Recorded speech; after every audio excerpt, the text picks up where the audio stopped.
let's talk about the gig economy. Yeah, I know it sounds like gigabyte, but that's not what it means, all right? It's something entirely different, and it's where we're at right now. By 2032, that economy will be worth about over $1 trillion.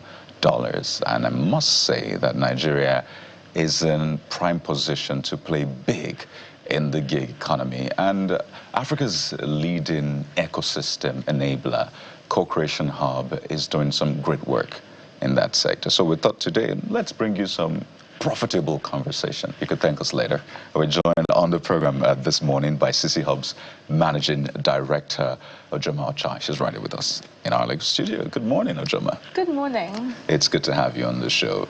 I mean, gig economy is a big deal now, particularly for young people. You know, it's not like they have commitment issues. They just want to do what they want to do, you know, get value, add value, and move on to some other things. So they're able to be flexible, they have good work-life balance and all of that.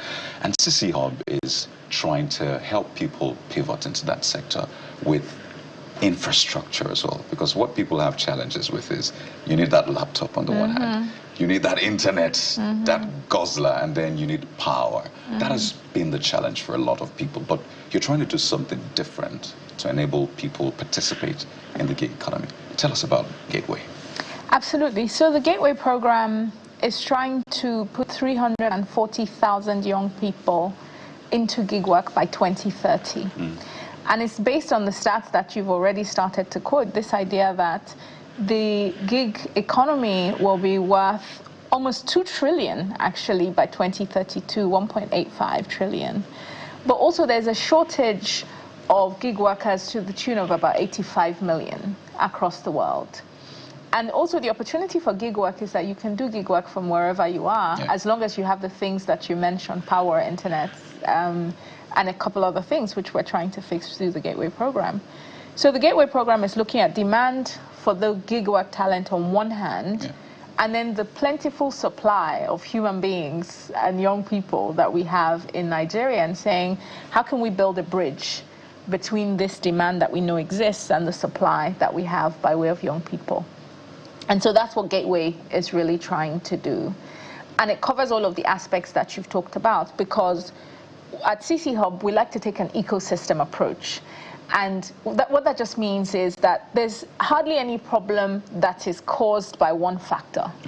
There's multiple factors that contribute to most problems, including the issues that young people have with gig work. So first of all, there's perception issues in the sense that gig work is not real work. And a lot of people think, oh, it's a side hustle, it's something I do when I have a bit of free time. But because of the numbers, because of the growth of the economy, we know that it is work, it is proper work. And if you read any reports, whether it's from the World Economic Forum or from the business analysis around the world, we know that the world of work is changing to more freelance, more flexible work. And so we're saying, and then AI, again, is changing the landscape. And so we're saying, how can we tap into that opportunity? By changing perceptions first and foremost. I think there's also perceptions, not just with the young people, with the people around them. Parents, you want your child to leave the house every day at 9 o'clock and go to the office because that's what they're used to. Similarly, law enforcement and communities. So if you have a neighbor that's a young person, they don't leave the house, but they're driving a car, they're a Yahoo person. And so all of those perceptions need to change. So that's one thing. Another thing is the skills issue, because with artificial intelligence, we see that the skills that are needed to do this digital work are also changing. But there's also issues around perceptions of Nigeria, because if you're a young person sat in Nigeria and you're trying to register on an international gig work platform, when they see Nigeria, it's a red flag. It's a red flag. They treat you some kind of way. But there's also issues around financial services for gig workers. And I'll give you a simple example. Pensions. We all have 9 to 5s. Our pensions are 12 equal installments over the course of a year. That's not how gig work works, because you earn money when you earn money. You don't earn it 12 times a year. But the pension system is designed to assume that we all earn 12 salary monthly.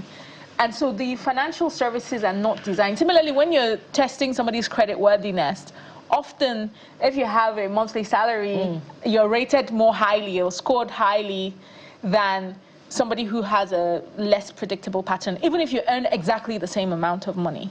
So these are all issues that the Gateway program is trying to tackle, essentially. But the big goal is to connect the demand for gig work and freelance talent in the digital era to the supply that we could have in Nigeria, and fixing all the issues around the ecosystem to make it sustainable, such that beyond our 340,000, if the ecosystem works, it works, right, for everybody, whether you're in the program or not. If there are financial services for gig workers, it works for everybody. If we're no longer blacklisted on these international gig work platforms, it works for everybody, and so on and so forth. So that's the big vision. So what structure are you putting in place to tackle these real problems that shape the gig work industry? And you've highlighted quite a number of them that are important. The fact that they are not regular earners like those who are in a structured system, and the perception image. So what structure are you putting in place to tackle that? Absolutely. So gig work has a number of components that try and tackle each of these things. There's a big skills component, of course, to help two categories of people. One is there's some people that already have these skills, because there are lots of empowerment programs that already happen, whether it's at state level, at national level. And so they have the skills, digital marketing or graphic design or video production or UI UX. For those people, their skills pathway takes them straight into understanding the gig work platforms, how gig work works, how to navigate your way on these platforms, but also financial management, because if you think about it, being a freelancer is like having a solo enterprise. So you have to have the financial skills, the business management skills. So the guys on the growth pathway, we call it, go straight into that skills cadre. But the people who don't have the skills already, we also have a skills package through partnerships with skills providers. And the skills are all online, asynchronous, and so you can do it in your own time. But we've partnered with 20 hubs across the 10 states in which we're going to be delivering the program, so that people who don't have laptops, who don't have internet, who don't have power, can go and still access those online courses from the hubs that we're working with in the 10 states. So there's a skills piece. Then there's a financial services piece where we're working with financial services providers, pension providers, insurance providers, credit providers, to, on one hand, design products that fit the gig work patterns, but on the other hand, to provide credit, because when you finish learning and it comes to time to work, if you haven't got a laptop or you haven't got a dongle or you don't have power, you need to buy those things before you start earning, or early in your journey as you start earning. So part of what the program will do is work with financial service providers to provide credit for them to be able to purchase these devices. And there are different schemes. Some will be pay to own, and so there will be different models with the credit provision. Then there's the perceptions piece. We're doing a lot of, we will do a lot of public advocacy targeted at the different categories, communities, law enforcement, young people themselves, to start to change the mindset about gig work. But we're also doing a lot of targeted engagement with gig work platforms to try and understand, fine, can we break down the issues that you have? And we know what some of those issues are, right? They're trying to protect against fraud. KYC processes are quite difficult. Dispute resolution issues are quite difficult. And so through the project, we'll figure out a mechanism through which, at a granular level, we can solve those things for the platforms. If it's KYC, we can assure you that everybody who's in the gig work program, we've used a number of mechanisms, from geolocation to national identity, to verify who they are. We can become mediators in the dispute resolution process. So all of these things to say to the gig work platforms, what mechanisms do you need to be in place to assure you that this person on your platform is legitimate and is going through this program? So they can work with you. Exactly. Absolutely. With us as a kind of intermediary, the program as an intermediary. So those are some of the things we're doing. Ultimately, we want to demonstrate, because 340,000 people, it's a big number, but not really. When you think about, one, the opportunity, that's 85 million, but also the population of young people that we have in Nigeria. So really what we want to do through gig work is to demonstrate what's possible and to fix these structural barriers, so that in the next couple of years, whether you're in the gig work, the Gateway program or not, if the system works, it works. and you can benefit from the infrastructural and the ecosystem change that the program is trying to achieve. Interesting. I think what you said in general is about dignity, the ability to say, what do you do for a living? And I can say, I'm a gig worker. We've been talking gig work, meaning independent, flexible, not 9 to 5 necessarily. My concern here is the level of demand in terms of, maybe you help us highlight, I know you said it in passing, highlight the spectrum of the level of demand for gig workers. I mean, the specific skills, because these young people, they are fast, they want to get things done quickly, and they love fast money.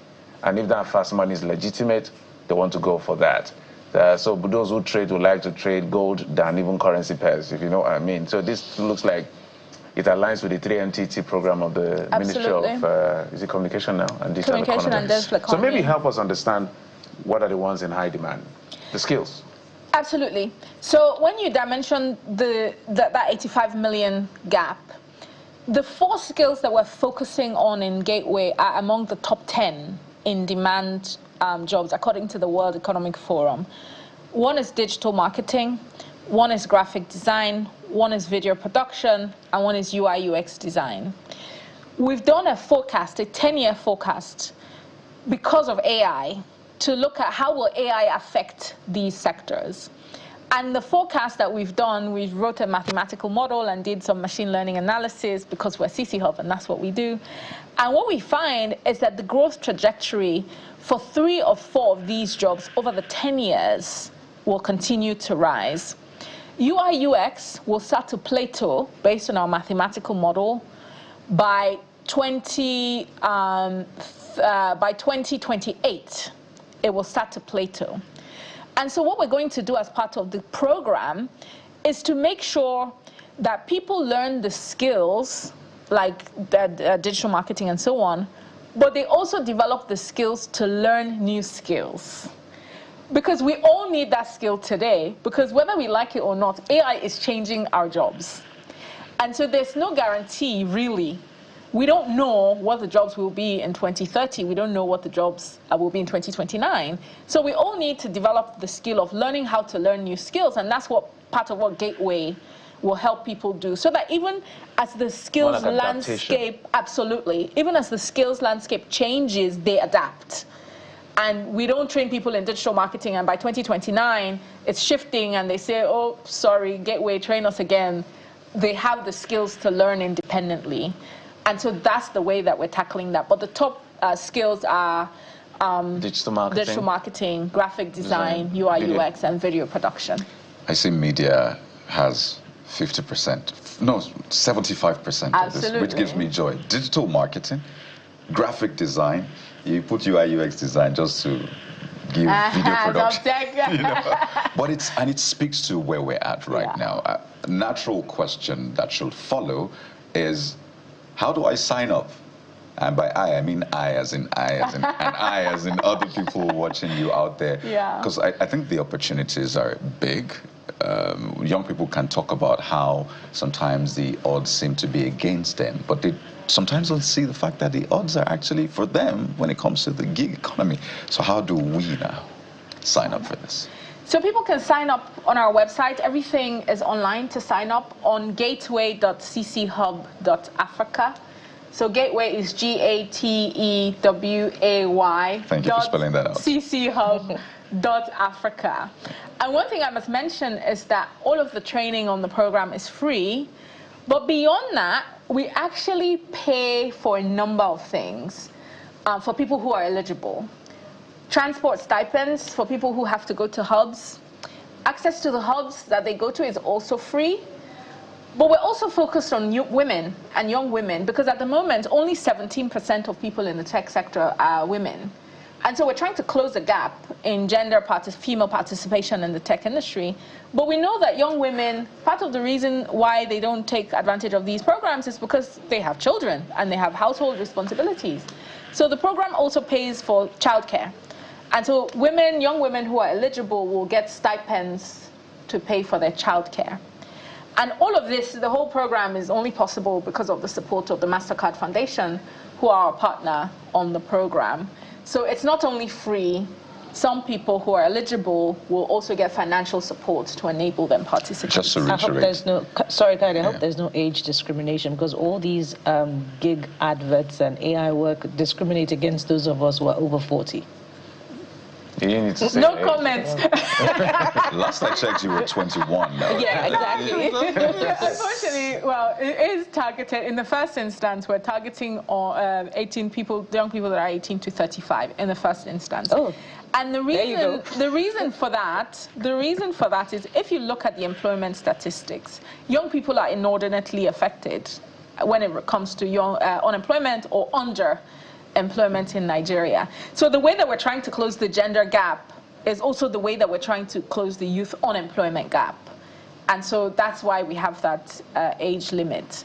But we'll see. If we have data, one of the things we're really focused on at CC Hub this year is evidence.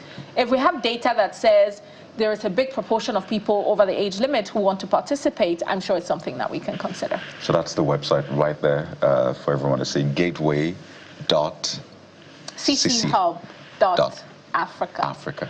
That's where to sign up. And just to reiterate, it's for everyone to be a part of between 18 and 35. Absolutely. In 10 states. In 10 states now. Yeah, Okay. and I'll say the states very quickly. Lagos, Ogun, Oyo, Kaduna, Kano, Abuja, which is the federal capital, Delta, Edo, Rivers, and Enugu. And Enugu. Look at you. Thank you so much. We're part of this gig economy together. But it's been a pleasure having this conversation. I hope for a lot of young people, they embrace this, because I know they have the energy, they have that drive. They want to be a part of something, contribute to providing value and getting value. So this is an opportunity for you. Sign up for this Gateway project, which I should say is a gateway to the gig economy and to greater things. Ojoma, Ochai, it's been a pleasure having you. I know this is a conversation we'll have time and again just to track the development and see just how well we're doing. Thank you for your time. It's good to see you on this side. Keep the great work that you're doing. Thank you so much. Thank you for having me. So, Ojoma Ochai, CC Hub's Managing Director. It's been a pleasure having her on a morning brief talking about the Gateway project. So go ahead, sign up for it. Gateway.cchub.africa. And that's where we draw the curtains on the show this morning. To everyone watching, we say have a great day. I'm Kayode Kikiolu. And remember, opportunity meets preparation, so go for the Co-Creation Hub Gateway Gig Program. I am Bukola Koka. Sunrise Daily is up next at the top of the hour. Join them, and right here, we'll be back tomorrow, God willing. I'm Jeffrey Ramos.